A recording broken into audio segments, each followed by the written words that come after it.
We're just getting started here, everybody, so appreciate your patience. All right. What's up, crew? All right, another beautiful day in this beautiful country. Yeah. Oh, Rob Foley. Good to see you, buddy. Yeah, we're we're starting a few minutes later than usual, but it's all for the better. Hey, Henry, buddy. Saying hi from America. I love to see that. Yeah, and I thought today would be a really nice touch because today, hey, we're on YouTube and Facebook, which is great. But much more importantly, I got a good buddy here, Lubomir, and I was really hoping to do a live stream with Lubomir for quite some time now, but it all worked out. But yeah, so Lubomir, tell me and everybody about yourself. What's your story, man? Xin chào các bạn. Hello all around the world. Like you're on my stream, Czech Republic, because I'm from Czech Republic, Malta. I used to live in Malta, and now I'm here in Vietnam. Or now you are from US. So me myself, I'm living pretty interesting life here in Vietnam. A bit more adventure, which is the life I like to live. You know. So, and we've been talking like to do something for the audience. You might want to ask us, maybe me, how is it possible that you live in Vietnam peacefully, with fun and traveling around the world? Because before I was traveling in Japan, Hong Kong, Thailand, and now I'm here back. So everything costs lots of money, but you still live a good life here. So yeah, that's fine. World traveler, man. I like it. You know, living the dream, as a lot of people would want to do and would like to do. And so how long have you been in Vietnam now? It's been already 1 year and 2 months exactly. I don't know, I can't exactly, because I've been traveling around Asia. As I said, like that was the reason I moved here, to be much easier, because for people from Europe, maybe from US, like perspective of going to Thailand or going to India, going to Taiwan, going to China, Hong Kong, Australia, for easier and cheap price. Yeah, it was one of the reasons I moved here. So yeah. Oh, so being a lower price, you get a little more freedom here. Is that right? Yeah, it's the freedom, because in Europe, I don't know, as you many people lived in or been, or maybe look at. And if people in Asia or maybe US, they coming to Europe, right? I'm kind of crazy, you know, because I moved from Europe to Asia, because So now I went out to the topic. So what exactly would you ask? Well, either way, the reasons for coming to Vietnam for a lot of people is because it does cost less and it gives you a little more freedom to, let's say, be a freelancer or build your own life. And when things cost less, that means you can work less. If it costs less, that means you can travel longer. Yeah. Is that? Yeah. So before, I used to work in the company, but I had to be like every day 8 hours, like Monday to Friday. And I earned money, like I earned approximately like 1,600 euro. And I used to live in Malta, it's a small island close to Italy. And for example, my cost of living were like 800, maybe 900, you know, every US month. dollars or euros? It can be. We can do it like US dollars or euro. I think it's small. There are differences. Oh, okay. But yeah, dollars or euros. I could save like 600, maybe 600, 500 a month if, you know, I want to live. I didn't want to. I want to spend. It was kind of you earning money for the life. We have someone. Oh, buddy Todd Christopherson. Yeah, you mentioned, I'll just read out loud, adventure. What have you done so far? I'm looking to do a trip starting from Korea, going to Taiwan, then Vietnam, then Singapore. Have you been to these places? And as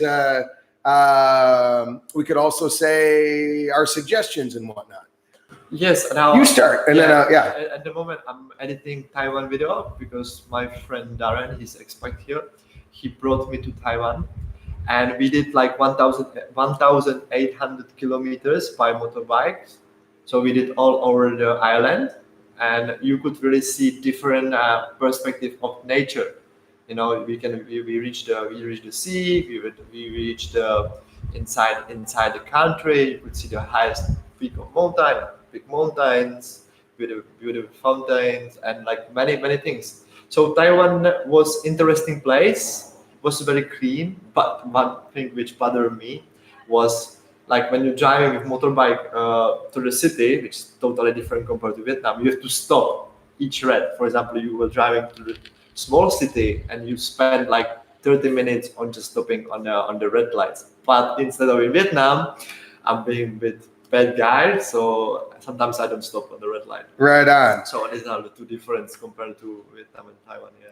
Fair enough. And I'm going to jump in and morning, Blake, by the way. I'm going to jump in and say I lived in Taiwan and studied Chinese for a few years and lived in Taipei City. I got to say, the food, my friends, the food of Taiwan is a galaxy. It's a galaxy. Day markets, night markets, morning markets that you can hit up. The food on the street. The restaurants are amazing. Certain aspects of Taiwan are ridiculously expensive. For example, it might be $3 million to get a 2-bedroom condo in downtown Taipei. But you can have a huge plate of sushi for $1. So I think there's a lot to be said about that. In fact, I put on weight when I went to Taiwan because it's delicious food on your way to breakfast. You got to have a snack on your way to breakfast. Then you have breakfast and then get another snack on your way home. So lunch is 3 meals and dinner is 3 meals. And then you have 4th meal. So I was eating 12 times a day in Taiwan. And the food was absolutely amazing. Street food and all that. And that was my first main experience. Let's see. And by the way, we're talking about, let's say 2009 or so. I was out there. That was my first experience in Asia, and I fell in love. So, yeah, would you agree with the food in Taiwan? Yeah, we kind of struggled because we were rushing all the time. We had like 5 days on motorbikes. So, for example, one day we went like 200, maybe more kilometers. So we had to stop at 7-Eleven. So we had a toast. So it wasn't like the classic speed mistake. Take your time, guys. Yeah, if you are going to travel. So to go back to you, Todd, I mean, there's a lot of details to be said about every area and every country. But the biggest thing I would say is slow way down. There's a lot of people that try to do Vietnam in 2 weeks. I mean, you're going to enjoy it, and it is physically possible, but it's ill-advised. Minimum, you want to spend 1 week per city. So if you want to see 2 cities in, let's say, Taiwan or let's say Korea, figure at least a week per city would be my biggest suggestion. There's no honor in like, oh, I did 10 cities in 10 days. No way, no. Because then you're just... Yeah. But sometimes it's difficult for people, like, if they come for a short holiday, like they don't have like they have a. That's the another thing. We coming back why I left Europe, because if you are employed for the company, maybe as a teacher, you have a certain time of holiday, right? You have 22 days, for example, a year. So they may have like only 10 days to travel Asia. So that's for us or for people who really work. Sometimes difficult to have like 1 week, but now I live here and I have more time to really meet Vietnam or meet those countries. For example, I went to India for 2 months. So I let myself a time to really discover the place and the people. So yeah, I don't know. Not anyone can be crazy as we are. I know crazy. I mean, like maybe smart, bit, and maybe more independent. To live in a certain country like Asia and then discover, how you said, like have a 1 week for one city. So that would be more. Right. And Kat, you said it's always food with you. Yeah. Yes, because, and I did want to say this, that imagine like those videos that are on YouTube of people who are colorblind. So they effectively see black and white their whole life. And then they put on those corrective colorblind glasses. and all of a sudden they see colors for the first time in their life. It's just tear jerking. It's amazing. These people are like, I had no idea the richness of this world, until today. The first time being able to see colors. I got tingles now thinking about it. It's like that. I didn't know. I was blind to so many aspects of this world, and coming here to Asia in a lot of ways, food in particular is the easiest one to point to. It's like I saw color for the first time. I saw richness for the first time. I saw amazing beauty, flavors, and textures and whatnot for the first time. And I think like eating is a pleasure. It's not gas in the machine. I got to eat in order to go to work. No, that's not. I better get this quick snack and a sandwich on my way. No, this is something that people poured their souls into. I saw color for the first time. So yes, food is one aspect, not all of them, but one aspect of the works, definitely. But anyway, India, I would imagine, was really amazing because you saw the full gamut in India. What I mean by that is you could see the richest of the rich and the poorest of the poor, the cleanest of the cleanest places in the world and the dirtiest of the dirty. I went to slum. Slum. We say slum in Czech Republic. So slum. Because I watched the movie. I don't know if you guys watched the movie. He was the millionaire. Slumdog Millionaire. Yep, and it was like 6-7 years ago, and I was like, wow, it's crazy. The guy became a millionaire for the slum. And I went there, and I was inside, and it was interesting. It was very interesting how people live in there, such a mess. I had to like kind of, it's gonna be a bit sharp what I say, but I had to go to toilet at the time. I was really like, the moment when you feel you need to go, shit, and you need to really go. And then suddenly, we European people, we are really comfortable with paper, using paper. So in India, no paper, no toilet paper, no gun. No bum gun. No bum gun. Whoa, you got some few options. Yeah. So I learned how to use my hand. That's why they don't shake with the left hand. That's the toilet paper hand. Is that a fact? And they eat with the hands as well. So when you eat with your right hand, you shake with your right hand, you touch things and pass with your right hand because, right. So yeah, that was the thing. But she said like something about food. Of course, like all people, we need is the food. We need to sleep. We need to reproduce. That's what we need in our life. Money, of course. So yeah. Along the way, there's a lot of beautiful places, and of course, I am biased to Vietnam here by a long shot. But I say so because I've been to 20 or 30 countries, and in my personal opinion, it wins in a lot of dimensions. However, I'm not going to tell people, come to Vietnam only, forget the rest. Every country has something to offer, definitely. But I guess what I would say to people is please acknowledge that these countries, even though that they're all in Asia, and sure, there might be a couple of things that are similar, from country to country. The fact is, they're completely different places. They're as different as, let's say, the southern tip of Italy versus Iceland. They're as different as the Russian language is to English. They are completely different backgrounds, ethnicities, writing systems, philosophies, religions, views of the world. Dishes of food, currencies, everything is completely different.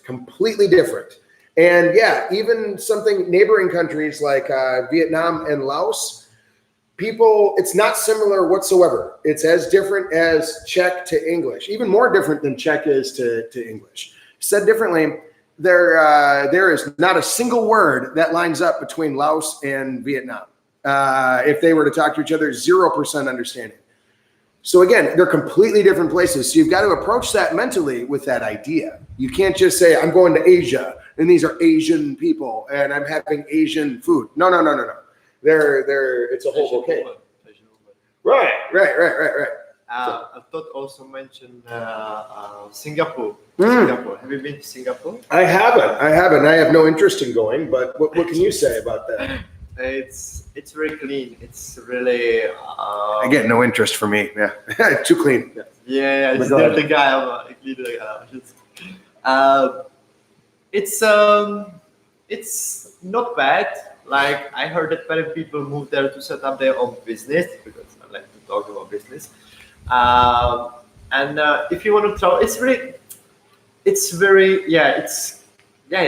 Like for example, many women like I used to travel there. I were there with my ex-girlfriend, and she was like impressed.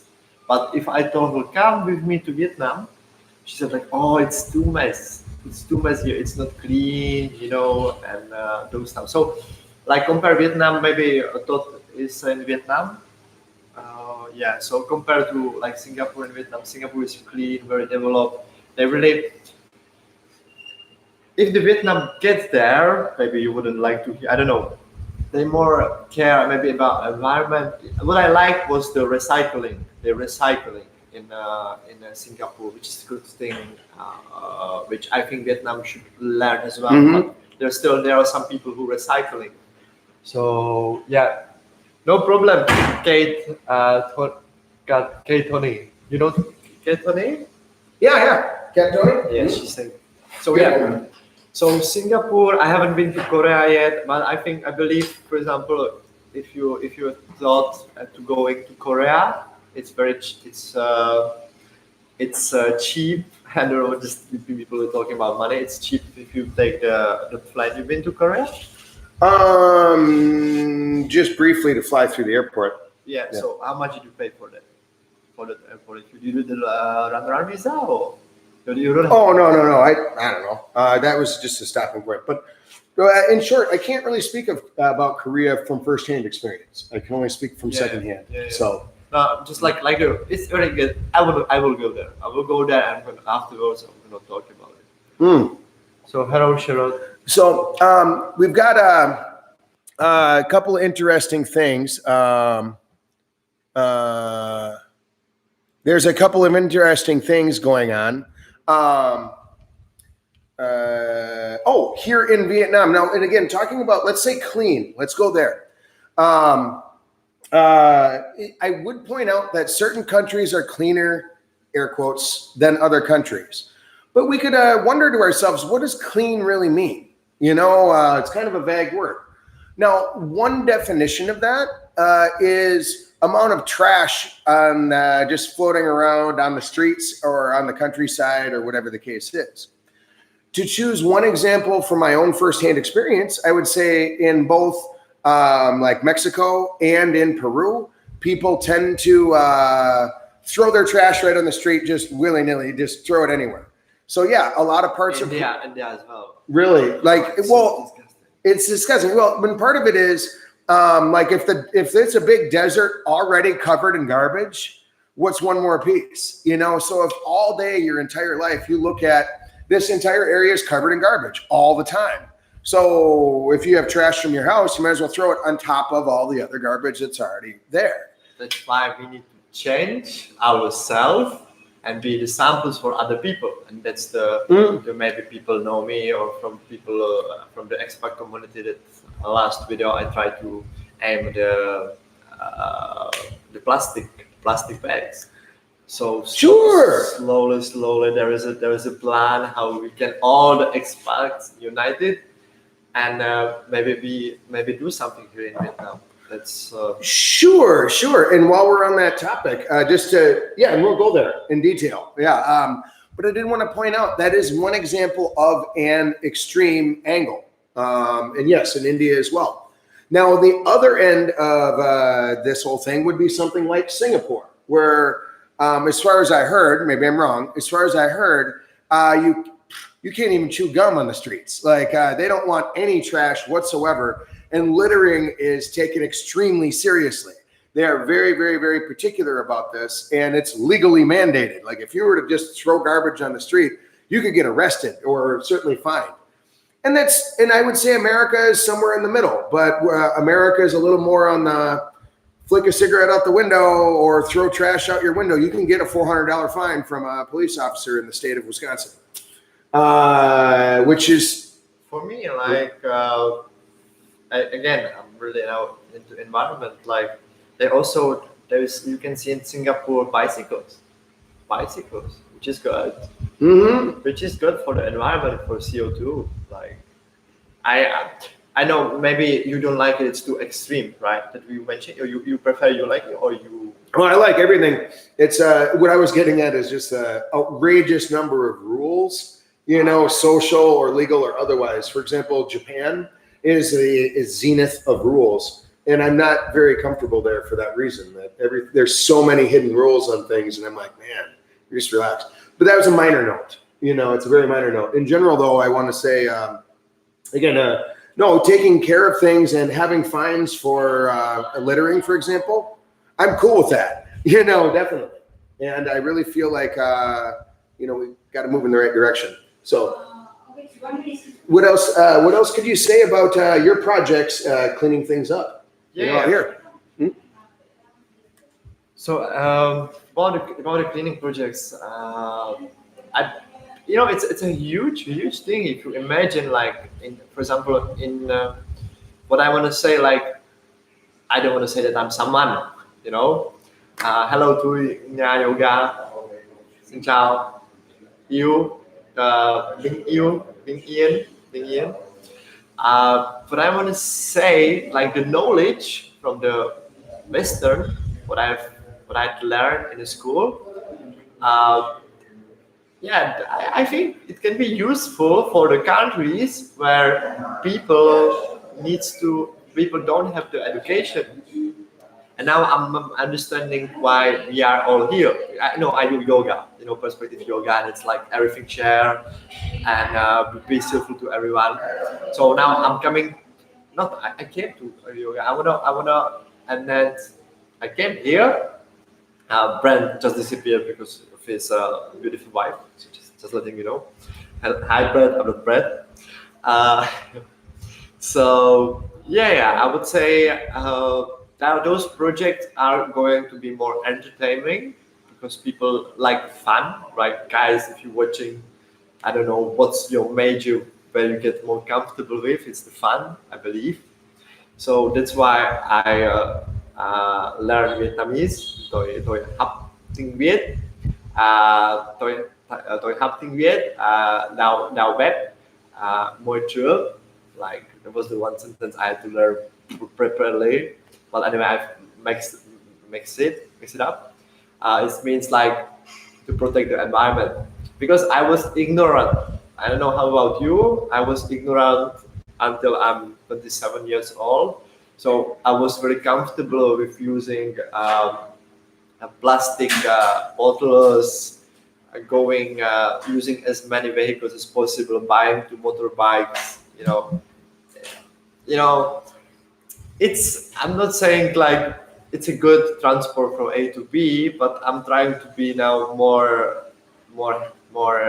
better for myself and using maybe bicycle, which I'm coming back to Singapore, and I really like those developed cities. They really care about other people. Brett maybe mentioned Japan. Japan, there are so many rules, but what we can say that Japan is clean. I can see Vietnam. It's no clean. Brett might like it that there are not many rules, which as a young man who has so many ideas likes to do stuffs and don't like to be said that you cannot do that or there are some rules. So it's the perfect country. No rules. But sometimes we need the rules, right? And I even get there. So we need the basic rules how to be more aware that we live in this our home, which is the planet, and we're supposed to behave in good direction, good way. Indeed. And I think one wonderful example of that is the trends going on in Vietnam right now. And I know you covered a little bit of this, but there's a massive cultural and political and legal shift happening right now, in a good way. One good example of that is the Green Sunday program that they have here in Vietnam. What I mean by that is every Sunday they'll actually go out in the morning, and anywhere from 50 to 200 people cleaning up trash, and picking up anything. They'll pick a part of town. For example, they'll pick, let's say Park, the park downtown on Layloy Street as an example, where they have the Lotus restaurant and rent the boats and so forth. Okay. Yep. Yeah. No, when you get 200 people working on that all at the same time, it's amazing. Wow. In like 20 minutes, I mean, that place is spotless. I mean, there isn't a gum wrapper, nothing. And I think that's terrific. But along the way, it garners attention and so forth about it. In other words, when other people are looking, oh, look at all these 200 people cleaning up this area. Well, maybe I don't want to just throw my trash on the street anymore. There's people actually making a difference. That's a thing. That's a big thing in Hue City in particular. Now, along the way, these folks who are actually going around and picking up things, like myself included, I don't want to just throw stuff on the street or throw stuff in the park. Absolutely not. And in fact, if one of my friends we're just sitting around eating, drinking, or something like that, and they throw plastic on the street, that offends me. Like, sir, how dare you? Like, someone's got to pick that up. So it's a big deal. And I'm not alone here. Everyone who joins in on this sort of a thing feels the same way, and people become more conscious in a lot of ways. I've heard a lot of folks straight up say, hey, I own a business in town, and I have 20 some employees, but after spending, 3 weeks cleaning up the streets and cleaning up everything out here, I want to switch our company around. We want to recycle paper more. We want to get rid of our plastic straws. We want to get rid of these different, things that we don't really need. We'll give free parking to folks that show up in bicycles instead, things like that. That's amazing. That's amazing. And, that's really, really a big deal right now, this year, right here in Vietnam and right here in Hue City. And I see it all the time. There's youngsters, in fact. There was a video that went viral about called Trash Tag or hashtag Trash Tag, where basically some young kids went and made a before and after video of what's happening here in Vietnam and this one particular street. Before they showed up, covered in trash. After one afternoon, completely clean, before and after. And that went viral. And now a bunch of other kids in the area, college students, high school students, and organizations all want to make their own videos of before and after doing cleanup like that. In other words, that's a trend going on out here. And that's terrific. 3 years ago, didn't exist, unheard of. But now, shoot, every week there's another video that's getting tossed up, so yeah, it's really quite amazing. Yeah. It's like, also the thing is, like, I don't want to be hypocrite. Got it. Yeah, no, I got you, buddy. So for me, I'm not there. I'm not cleaning. I'm like lazy, not lazy. Like, now that was the reason, like, really doing this stuff finally, because before I was lazy. Even like you saw those guys, like, I burned there because I was like, oh, wake up in the morning and go there and clean up. But yeah, it's good to at least know about the stuff and start doing something. Yeah, I won't say like all people just do and clean the environment. I'm just saying it's like be aware and do something for yourself, for your indeed, dude.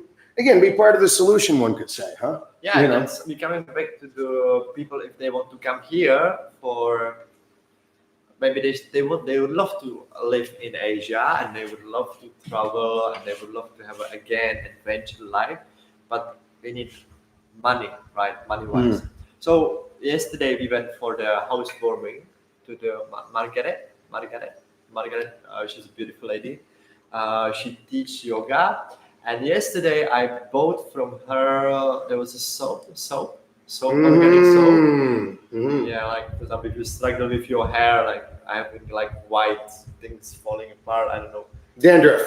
Thank Yeah, you. among other Thanks. things. So yeah, I need organic. So those products which are good for the earth, for everyone, you can make a business from that. And I think people appreciate those days. It's becoming trending. So yeah, That's an excellent point to go with as well. yeah, like expat people here in where they do stuff, they start doing this stuff. So yeah, if you have for example, now you're watching, like hello all again, you have some more people coming. If you have like exactly you have an idea, you can come here and you can develop, because as we said from the beginning, there are not many rules. If you go to Japan, if you go to Singapore, or maybe Czech Republic, if you want to set up your business, you need to have many brews. I call them brews, like brews, which are sometimes they want to also help small entrepreneurs, like small self-employed people. But sometimes it's difficult because you need a very cash flow. You need to set up a company or something. So here in Vietnam, you don't really need from the beginning. If you behave well towards other people and you do the stuff, for example, teaching yoga. I believe if you many people in Hoi An or in Da Nang, even here now starting again, we're talking about Margaret or me before. So I think it's nothing against, like if you do those kind of businesses here in Vietnam and you do something good for other people, or freelancing. I really would love to mention it's becoming freelancer. It's been like free. What's the lancer mean? I don't know. That's a good question. I never thought about that. Freelancer. Glance doesn't mean anything. Yeah. Free worker, if you will. Yeah, free worker. Sure. And we'll get to that in more detail here in a moment, meaning freelancing and work opportunities, definitely. But yeah, to zoom in though just a little bit, there are quite a few, let's say expats, foreigners that want to come to Vietnam and want to do something related to the environment and want to be part of the solution, if you will, or want to, in Marguerite's case, make her own soaps. Awesome idea. And that has been really popular here. There are other folks who want to get like bamboo straws as an example. Here in Vietnam, bamboo is free and it's everywhere, and labor might as well be free. In other words, you could source thousands and thousands of, these straws and sell them in another country. I've got a friend of mine as an example down in New Zealand, and yeah, she basically sells bamboo straws. That's her entire business. But she's able to help the environment on one hand because it replaces, again, plastic straws, among other things, but also make a great business out of it and change people's minds. There's a lot of folks who maybe try one bamboo straw or one metal straw one time, and they're like, you know what? I might do this in the long run. And I'm one of those guys. I'd never do plastic straws anymore. I've picked up enough of them off the street. So I'm sick of that. So anyway, that's a good example. And then Marguerite, like you said, makes her own soaps, and she uses more like organic ingredients. Her soap is not the cheapest. Nope. But a lot of people, including you, expats and Vietnamese alike, really appreciate that and don't mind spending a little bit more to get the best quality stuff. Because after all, soap is in your eyes, it's on your body, that's what you wash your baby with. But I paid like 70,000 Vietnam dollars. Oh, that's not bad actually. 70,000, so that would work out to $3 or so for.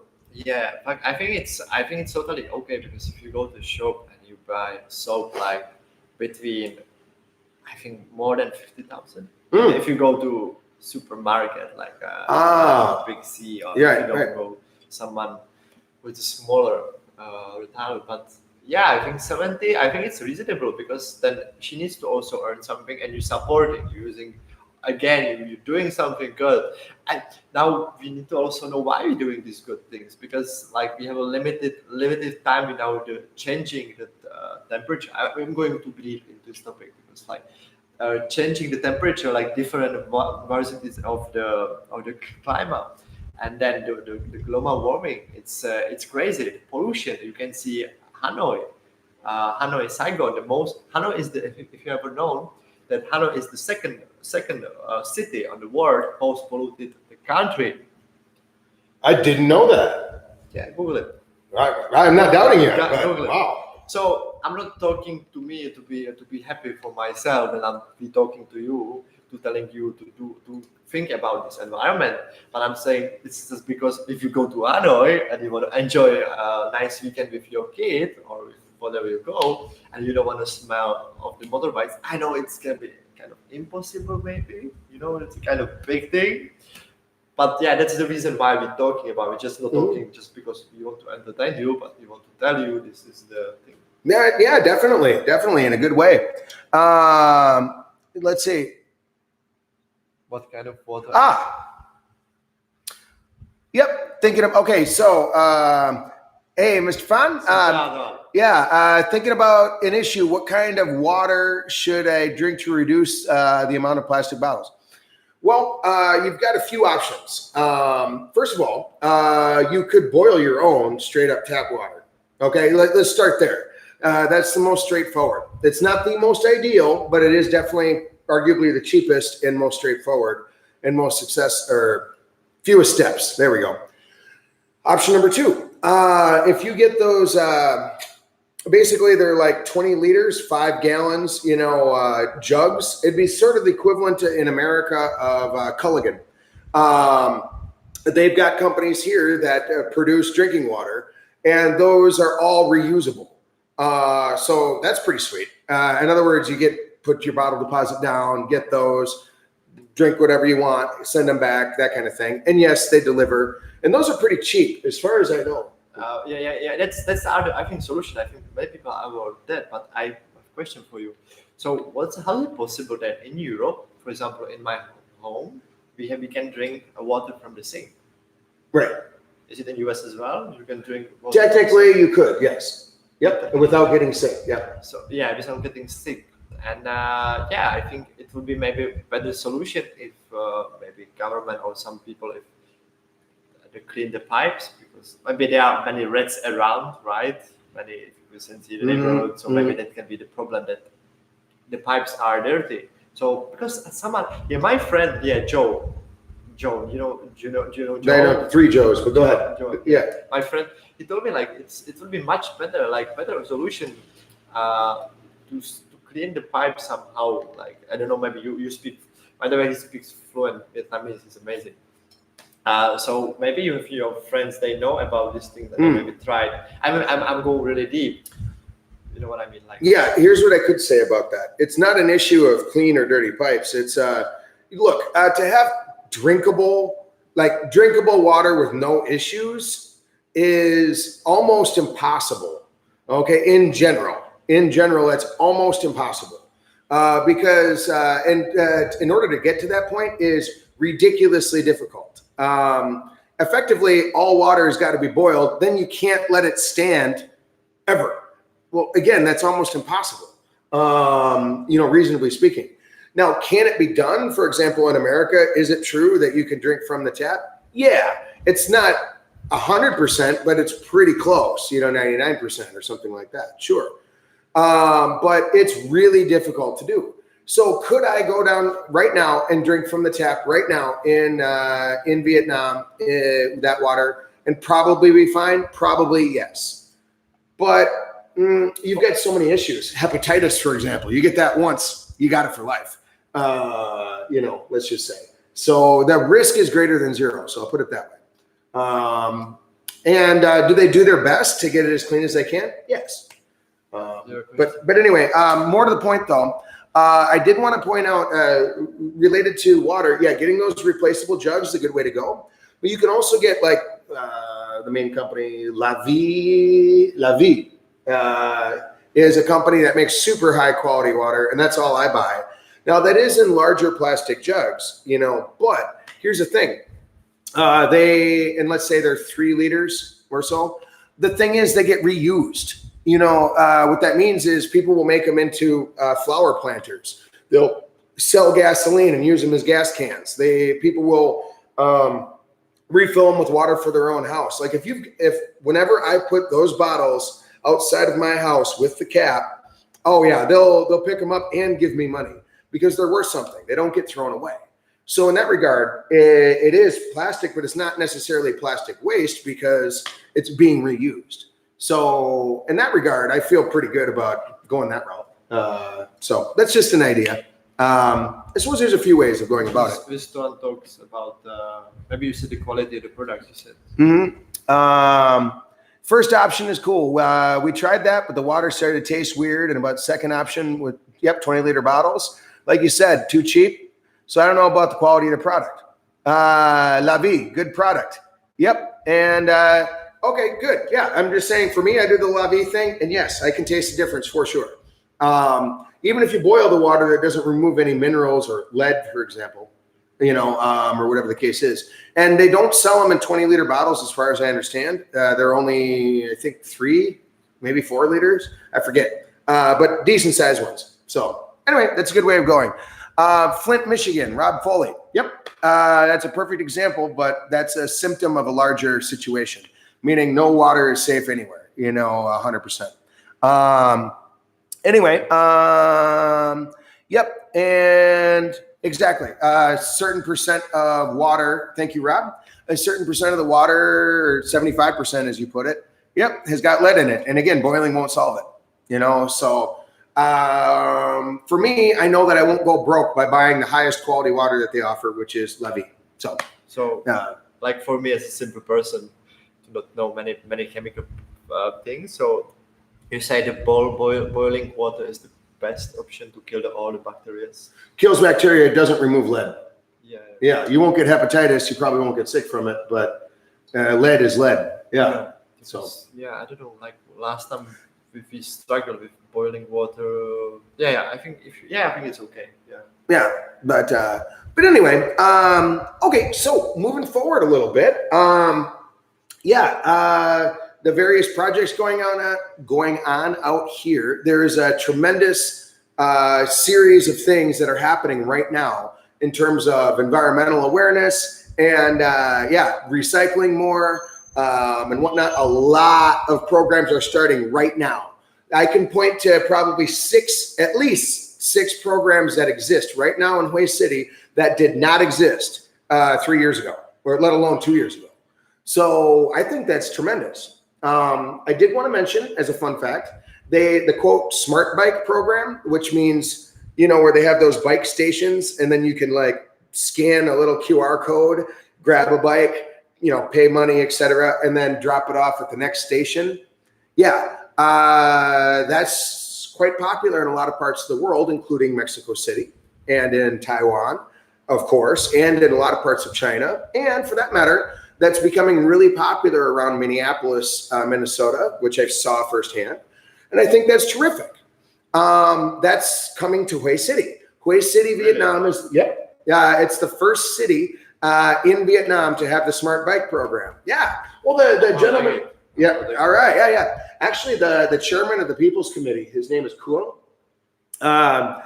He's a super awesome guy. He talks real monotone, and he's an old guy, but he's got heart, man, and he loves this country, he loves this city, and he wants Hue City to be a leader in everything. I mean, the trash tag cleanup programs and the Green Sunday program started in Hue. Yeah. Nice if you can make contact with him. Oh yeah, come out, clean up with us on Sunday, brother. Yeah, he's there every time. Yeah, he's in the first bike there, shaking hands with everybody. Yeah, man. Yeah. And it's terrific.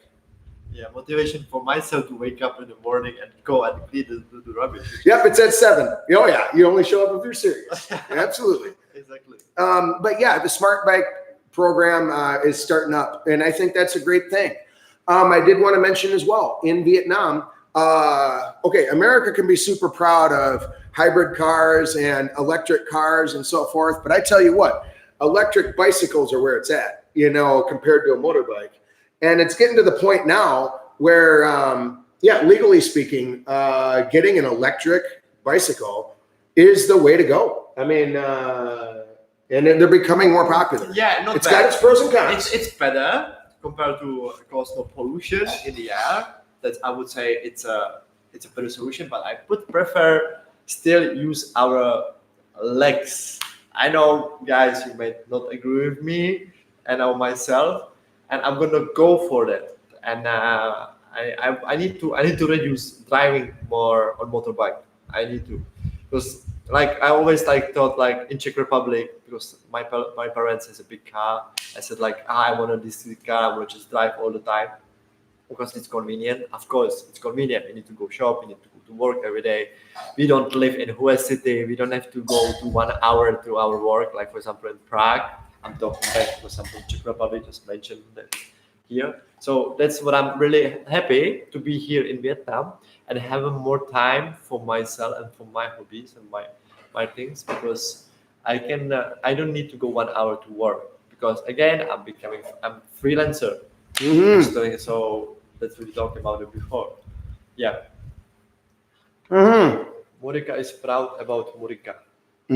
What is it? Having fun. Yeah, okay. Moving forward though, let's see. Okay, great. So that was about the environment. So let's switch topics here a little bit, okay? And let's focus on work and business, money, freelancing, and so forth. So Getting rich, bitch. Bang, bang. Yeah, okay, great. So, first of all, I'll start here. We could call this a few things in English. One is the suitcase entrepreneur, or digital nomad is another way of saying it. Freelancer is another way of saying the same thing.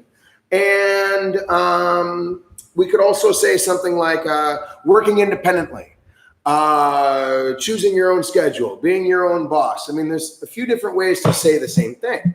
What this ultimately really means is carving out your own work, your own niche, your own life, your own, finding your own way of making money in your own way that doesn't include contract in one single company. You're not dependent on one particular group or a different boss or something like that. True. You do your own thing, ideally with a lot of different bosses or clients, or work with a lot of different groups.